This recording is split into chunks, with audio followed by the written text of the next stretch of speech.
Welcome back to another episode of the Cycle Podcast, a show where we cover 4 trending MLB topics in 20 minutes or less. Joining me back this week is my best friend and co-host, Josh. How you doing, big dog? Man, I'm so happy to be back, man. Shout out to Zach, too. Great show last week. But I'm sorry, when a Yankees fan fills my spot, I got to come back with vengeance. So I'm ready for the show. Let's make it happen. Good. And big surprise, bonus Yes. topic. We had already established all of our topics, done our research and prep, and then we got a last-minute question. One of our viewers wanted to know our take on the Ohtani and Dalton Rushing brush-up. It seems like Ohtani wasn't happy with the way that Rushing was calling the game and handling ABS. So after a pitch, Ohtani sort of hits hard. I'm not sure if he was asking for a challenge or telling Dalton Rushing, bro, you have to challenge that. But it certainly created some drama. Ohtani and Rushing went down in the tunnel after the inning, came out separately. Freddie Freeman and some coaches came over, sat with Dalton Rushing. After the game, he said something along the lines of, I'm a grown man, not a little kid. It's embarrassing to be handled that way. So, as a catcher, how do you feel watching that? One, and two, how much of a difference does it make that it's Ohtani on the mound telling you to challenge that versus anybody else? Yeah, I think that definitely plays a factor. When Ohtani is telling you to do something, you might want to consider it, number one. Number two, also, I did a post on my Instagram about catchers and how we're supposed to support our pitchers. We are servants for the pitcher. So as a catcher, if your pitcher wants something, we got to do whatever it takes to make sure that our pitchers are comfortable with not only pitching, but with you behind the plate. So this has been a long time coming. They've had a few instances in the past. This one's just been a little bit more highlighted because of the after effects in the dugouts situation. But there were some situations before you could tell Otani's not happy with him as his everyday catcher. And I think that plays a role, a mental play in Rushing's mind, where I feel like he has a little bit more pressure on himself, where at the end of the day, he just needs to play his game and trust not only of Ohtani, but yes, Ohtani is saying something, run with it, make him comfortable, and make him feel like that is your job to as a catcher, to make him feel comfortable. Yeah, and normally I'd say this is a behind closed doors thing, but it's Shohei Ohtani. We've seen him handle things very well. It almost seems like this is something that was discussed. Like, hey, he's not giving me that low strike. If he does that again, calls it a ball, challenge it. Right. And it seems like there was something that already went down, and it sort of boiled over on the mound. And that's my take. But with that, let's get on to the real show and our actual first topic. But as always, thank you for the questions. Thank you for giving us topics. We love being able to sort of go back and forth with our fans, so to speak. Absolutely. But let's get right to it. Josh, for our first topic, I'm going to describe a manager to you, and I want you to tell me who that manager is. No cheating. Okay. Old school management style. Does it mesh well with younger players? Too many major managerial errors in the postseason. I mean, that narrows it down pretty quick. I don't know. Does he wear pinstripes? He does. Well, you got to say the name. Okay, Aaron Boone. I'm going to say You're Aaron wrong, Boone. Idiot. It's Joe Girardi who was fired Oh my gosh. to bring in Aaron Boone. And when I read that, I said, oh my God, they've got the same manager. Yeah. Girardi was there from 08 to 2017, then was replaced by Boone. Girardi had one successful year. In terms of like Yankees success, it's you bring home a championship or you go home. Right. Boone's been there since 2017. This is, I believe, his 8th full season. No true success. He's made the postseason, had a few first place finishes in the division, but that's the kind of success that is considered enough as a Rays fan or a Royals fan. You've got us to the postseason most years. You've made some runs. Good season, boys. When you are a Yankees fan, if you are Yankees ownership, if you're a Yankees player, you expect to go to New York and win a ring. And he hasn't done that. He's 743 and 526 in the regular season. He's 25 and 27 in the postseason. made one World Series, lost it in a fairly embarrassing fashion. Mm-hmm. And now they are the best team in the American League. We said this off the pod. They are running laps around the American League. There are only 3 teams in the American League with a positive run differential. It's Seattle at like +4, Tampa Bay at +15, and then you have the Yankees at +110. So they are head and shoulders better than anybody. So why, as the manager, are you going on podcast and calling out Jazz Chisholm? Yeah, he brought a lollipop out in the field. I saw that. I'm like, dude, Jazz, come on, man. Come on. But then I'm Yeah. thinking, guys can go out there with a cheek full of sunflower seeds. They can be blowing bubbles. Um, so really, is this lollipop our biggest issue?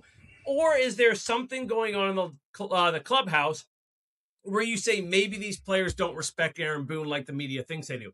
Because when I played baseball, when you played baseball, I knew very well if I was going to do something that my coach wasn't going to like, and I just wouldn't do it because I respected my coach, unless I didn't respect my coach, in which Correct. case I would do it because I felt like it. Right.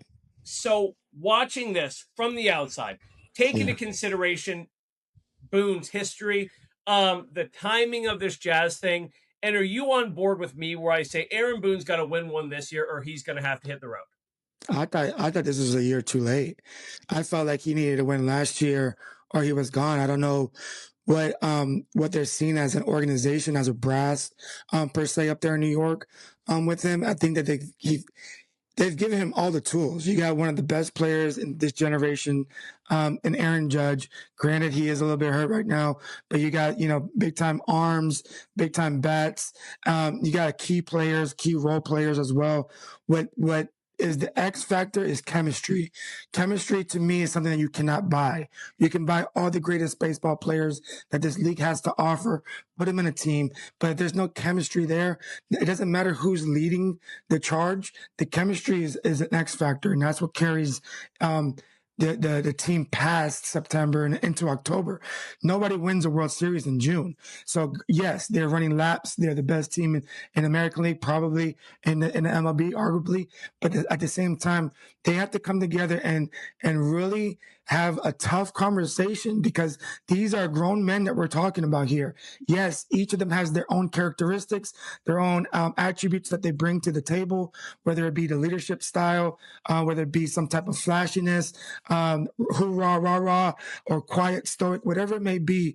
But there has to be somebody to be able to connect that and be the glue for that chemistry in that locker room. And Aaron Boone is not that.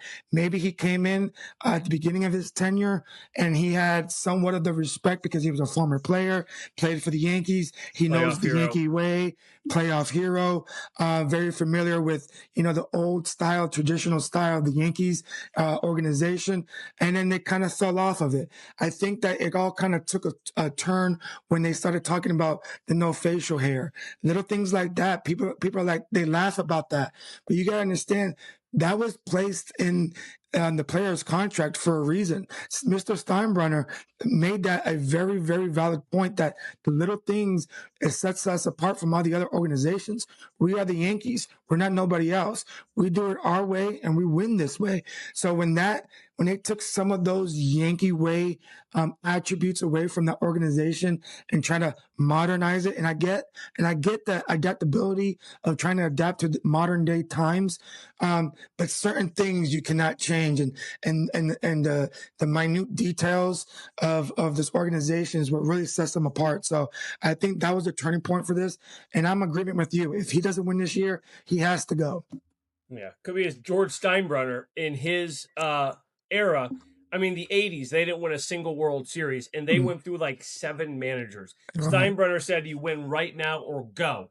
And I think it might be Aaron Boone's time. Bring in somebody either that fits the newer kind of play style, or you go straight up old school dude, hard-nosed guy, if that's really what you want, is to go back to the Yankee way. But we will have to just wait and see. If the Yankees win it this year, he buys himself another decade, probably. 100%. 100%. But like I said, we're going to figure that out in September, October. With that, let's move on to our second topic. Our second topic is going to be asking Josh for his thoughts on the Mariners' piggybacking strategy. Originally, it was Castillo and Bryce Miller. Castillo going 3 to 4, Miller going 3 to 4, and then turn it over to the bullpen. It seems like tomorrow they're going to be going Gilbert to Emerson Hancock. And with the Mariners bullpen being a little weaker than it's been in the past, I think they're doing a few things. One, trying to manage this abundance of starting pitching talent they have, and keep everybody fresh. Sometimes if you go a 6-man rotation, if you have a week where you have 2 off days in a week, you could have a guy going who hasn't pitched in 8 days. This way, they ensure that everybody pitches at least once a week in meaningful innings. So when you've got Logan Gilbert, Brian Wu, George Kirby, Luis Castillo, Emerson Hancock, and Bryce Miller, you were a guy who watched Kevin Cash bring in that opener. It traditionally was Alex Wood going 1 or 2 innings, just trying to get through that first brunt of the lineup, turn it over to the starter, and you actually allow the starter to go deeper because they don't have to face the top of the order multiple times. So from your opinion, do you think they are going to keep this going as an injury sort of insurance in case one of these guys goes down? They still have 5 fresh starters. Do you think they eventually trade one of these guys to bring in maybe a bat or a top-end bullpen arm? Or do they eventually kick Emerson Hancock or Bryce Miller to the bullpen? Your time. I don't think they kick him to the bullpen. I think that the second option that you gave me, where they maybe trade one of those guys to get a bigger arm. I don't know so much about a bat in their lineup, but I think definitely a good big time relief pitcher to really settle that back end rotation. Now, talking about the whole piggyback method, I'm a fan of it. I think that this is preventative maintenance, to be honest with you. As a coach, you want to think about the bigger picture and you want to prepare your team, especially your pitchers and your pitching staff, for the longevity of the season. You're talking about 162 games plus, and when you think about that, you're taking down their innings, and it makes the team more focused on its aspects of what it's good at. When you talk about the Seattle Mariners, their bread and butter to me is their pitching, so they're using that to their ability and letting that transfer on over throughout a period of time. When you talk about managing their innings, that's only helping them for the longevity of it. Not only that, let's say they do have a few injuries, God forbid, coming up in the near future within the next month or so. So now how can they establish the innings throughout the games for each individual pitcher? They're already establishing that, so it's nothing new. So if somebody were to go down, a pitcher or two go down, that's just filling in the blanks, and we're going to continue on like nothing happened. So I think that this is actually thinking outside the box. I'm a fan of it. It's kind of a little bit analytic driven, a little bit to a certain extent. When you talk about your matchups, when you're saying how your starter would come in the back end after your starter guy comes in, then your actual starter. So the at bats and their matchups are a little bit different, so it works into the pitcher's favor. I'm a fan of it. I think that this is going to be something that's going to be talked about from years to come, and it's going to be something that where teams are going to start piggybacking off of that, no pun intended, but it's going to be something where they start doing it out as well, because especially if they have the arms to do so. Everybody's getting a piece of pie. Now, let me say this before I turn it back over to you. The only way that this is going to work, and the only way that this is going to survive the 162 plus, is that everybody's on board with it. You cannot have 1 or 2 pitchers saying, well, I want to go 7. I got to go 6 because I got to get this. It's like, no. You'll get to that. What's best for the team right now is go out there with your best 4 and then trust that your team is going to pick you up on the back end. So as long as everybody buys into that and there's no egos coming in the way, I think that this is going to be a successful move for them. Yeah, and as a not a coach but a baseball fan, especially with my Royals having an issue with bringing younger starters up or converting guys from bullpen to starter, I think it's a great way to stretch guys out. Let's say you have a guy like Seth Lugo in Kansas City who's getting a little older. You have a young guy like Luander Avila. Being able to say, okay, Lugo, you're going to go 4, and then we're going to put this guy in 3. Start stretching him out to be ready to be a capable starter, and start doing it before the injuries strike, so that you have some additional guys ready to step into that role. And I think the Rays opener strategy changed baseball. I think this is finishing the job because I think it's a more effective way to do it. 100%. Yeah. And we'll see if it grows over the years, if other teams start to adapt this, or if it's just something the Mariners find success with that can't be replicated elsewhere. It could go either way. Let's talk some home run derby. With the home run derby coming up this year in Philadelphia, I wanted to talk about what I want to see personally. And the home run derbies I like. You've got a hometown guy. You've got one, probably two sort of legacy guys, either that haven't done it before or that have done it a few times before. Guys that you know are going to put on a good show. And then you start stacking it with some of the younger dudes, some of the high exit velo guys like James Wood last year, Junior Caminero, O'Neal Cruz last year. For my hometown guy, I think Schwarber is the better option for a home run derby, but I think Bryce Harper is the guy you have to put in. Both extremely clutch, both guys that are beloved in Philly, but I think Bryce Harper is more of the Phillies' face. And we've seen in other years when Nomar Garciaparra did the home run derby in Boston, when Moose did it in Kansas City. It doesn't have to be the biggest power hitter. It has to be the guy that those local fans want to see. For my legacy guys, I want to see Mike Trout. He's healthy right now. Could be his last full healthy year. And then I want to see Pete Alonso do it again. Just because he freaking loves the home run derby.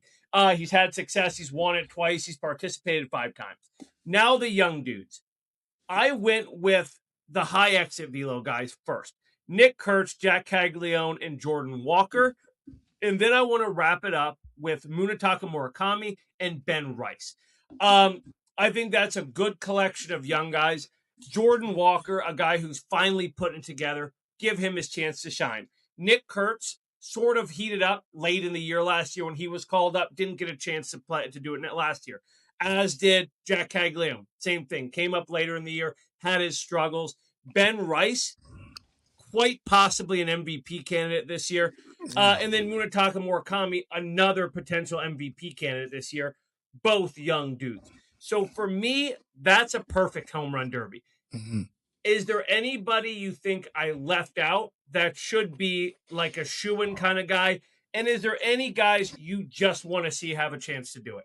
So my thing is I think they go against the grain. When has Philly ever really followed the rules, right? They kind of beat at their own drum type deal.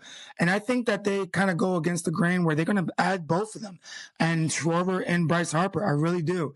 Now, Harper can be in that category as a legacy guy. He's won it before. He's had good appearances in the past, things of that nature. Schwarber's been there as well, but I don't think Schwarber has won one yet. Now, Schwarber, I think that's his only thing left that he has to accomplish as far as his career is concerned, as far as individual accolades are concerned, in my opinion. So I think for sure he needs to be in there. When you talk about the face of the franchise, yes, Bryce Harper is the face of the franchise. So why not put both of them in there? And they're both deserving of it. It's not like we're just putting them in because we're hosting the home run derby. No, you're talking about 2 good guys, 2 great players that can produce, that has been producing for your team, and that can also put on a show. Then when you talk about the younger guys, I mean, you got to throw the juniors, the Camaroneros in the mix. I'm a huge fan of, I mentioned before, the Marakamis of the world, even though he's kind of banged up as well. But that kind of goes into that flow of the home run derby.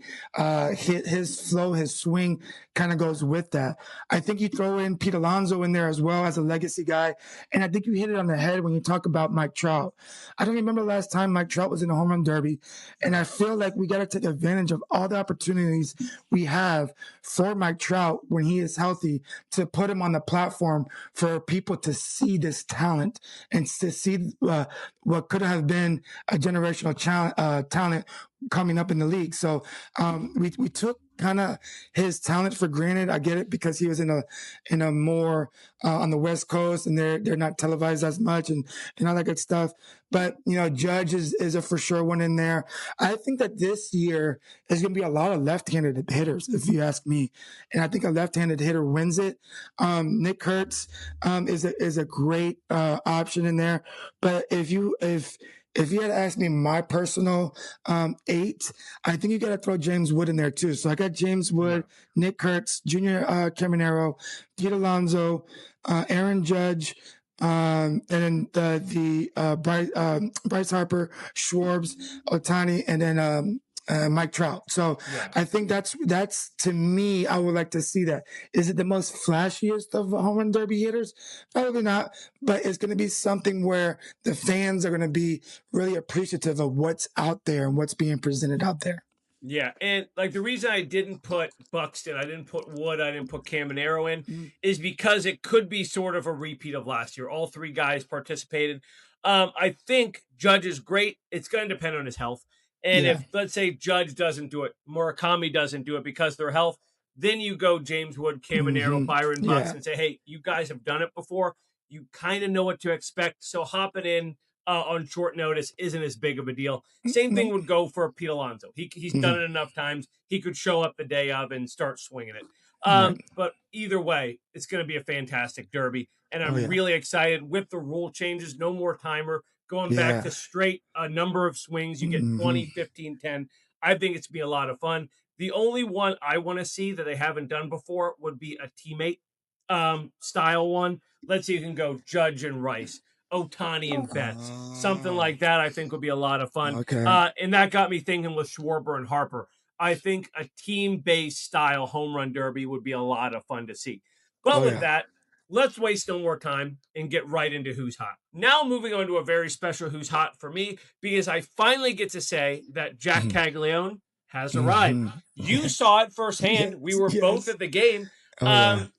He hit a home run in Tropicana Field that had it not hit your stupid catwalk, sorry, it would have gone over the Jumbotron. So it was tracked at something like 400 plus feet. I think it might have gone further than that.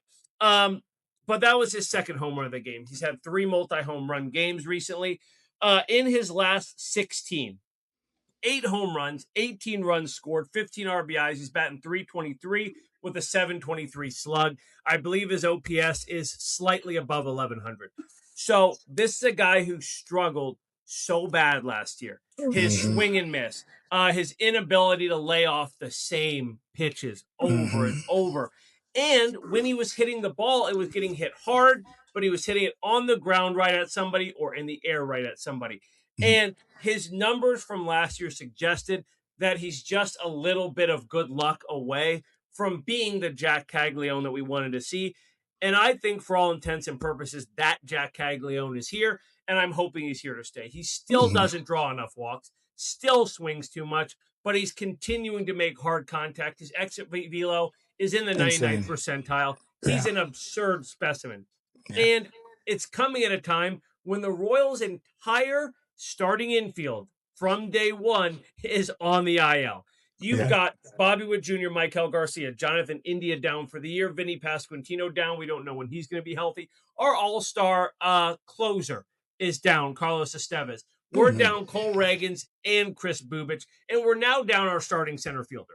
So you have this entire team that's getting pieced together. Our pinch runner / backup right fielder is playing shortstop.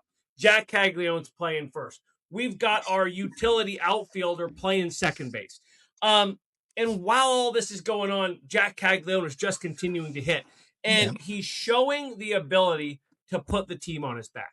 And while I think this season may be a lost cause, I think we're looking at a 2027 where Bobby Witt Jr., Jack Caglione, and Maikel Garcia are all the players we expect them to be. And the Royals are a very, very formidable team in the AL Central. And that is sort of contingent on Jack Caglione being that guy that we can count on, instead of saying, God, it'd be great if he would have a good season. It would mean so much. Now you can look at next season and say, yeah, we're going to get that. We're going to get good Jack Caglione all year. But with that, I'll move on to you. Maybe say we can save a little bit of time since we're Yeah. doing an extra topic. Absolutely. No, yeah, like you mentioned, we were both at the game. We were just sitting down, my son and I, when he came up to bat, and I said, "Hey son, this guy can put it up to it." We were in the left outfield stands. And I said, "Hey son, this guy can possibly hit it out here." Literally the next pitch, he hits a towering ball that if it wasn't for the ball or the catwalk, it'll probably still be sailing. So, the guy's a specimen. The guy is a freak of nature when you look at his frame and what he's capable of doing. So great pick. Obviously, I love my Tampa guy and a Gator. So shout out to him. So good pick. Now, but I'm going to switch gears real quick, and I'm going to go to a team that doesn't really get too many notoriety. They get a couple big players on their team, but he is not one of the big players. And I'm talking about Brian Reynolds for the Pittsburgh Pirates. Yeah. When you talk about Pittsburgh Pirates, the first thing you think about is maybe Skeens or Griffin or something like that. But this guy has single-handedly been taking his team and kind of put them in the forefront of being competitive in that division. Yes, they are still, I think, 9 games back or 9.5 games back in that division. I believe still above 500 though. But still above 500. And they're a sneaky team that they could make a move or two by trade deadline, and they can really build that. But real quick, I looked at his past 10 games, and I looked at the stats, and I said, that's absolutely absurd. I can't talk about this because they're not going to believe me. So let me just stretch it out for another 5 games to see if that even, makes it more, down to earth. Believable, so to speak. And in the past 15 games, the numbers are still somewhat staggering. When you talk about a batting average of 404, he's had 54 plate appearances, 24 of them have been hits. He's on a 15-game hitting streak right now. 11 of those 15 games have been multi-hit games. So, and then you talk about his on-base percentage of 469, his slugging 772. The numbers are just there. The guy's a pure hitter. He's not hitting for, I think he only has 5 home runs in this stretch, 13 RBIs. But when you talk about what he's trying to do, I spoke about this in our pod before. I said this plenty of times before. I said this to my players and everything. Sometimes you just got to stay in your lane.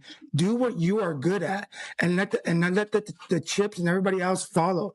Everybody else is going to pick up where you are leaving off at, as long as you're doing your job. And he's not trying to hit the ball, 500 feet every time. He's taking the pitches the opposite way. He's getting on bases. He's getting deep into pitch counts on his at bats. So he's a complete package right now. And if they keep it up, I think that they do become a contender to buy a player or two in the trade deadline, and then we'll go from there. So Brian Reynolds right now is on fire, and he deserves his flowers.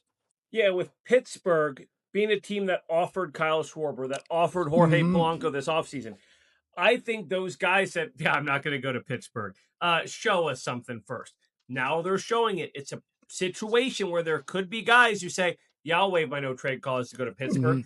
And guys like Brian Reynolds and Mitch Keller are two guys that have been there for a long time. They know what it's like to lose. And I think for them, the winning is even sweeter. And that's causing them to pick up their game because they put so much into this franchise. So hats off to them. Congratulations, the Pirates, continuing to defy everybody who says they can't do it all season long. Well, we're halfway through and they're still doing it. So good on them. But with that, let's wrap this thing up. Josh, so good to have you back. Yes. Good to see your face. Great to see you at the game. Yeah, this is awesome. And we should be seeing each other here at one of our fantasy drafts within the next few months. And, of course, our Home Run Derby stream going to be coming up. Plan on running that back this year on TikTok or YouTube. We'll see where we decide to go live for that. Josh, take us home. Yeah, absolutely. Thanks for having me back. Again, shout out to Zach for filling in. Next time, just wear a different jersey and everything will be okay, Zach. No, I'm just playing with you. But no, everybody, like I said before, like, subscribe, tell a friend to tell a friend to tell a friend, and hit us up with some comments, some questions, and we'll get back to you with the next show. Absolutely. See you next time. Peace.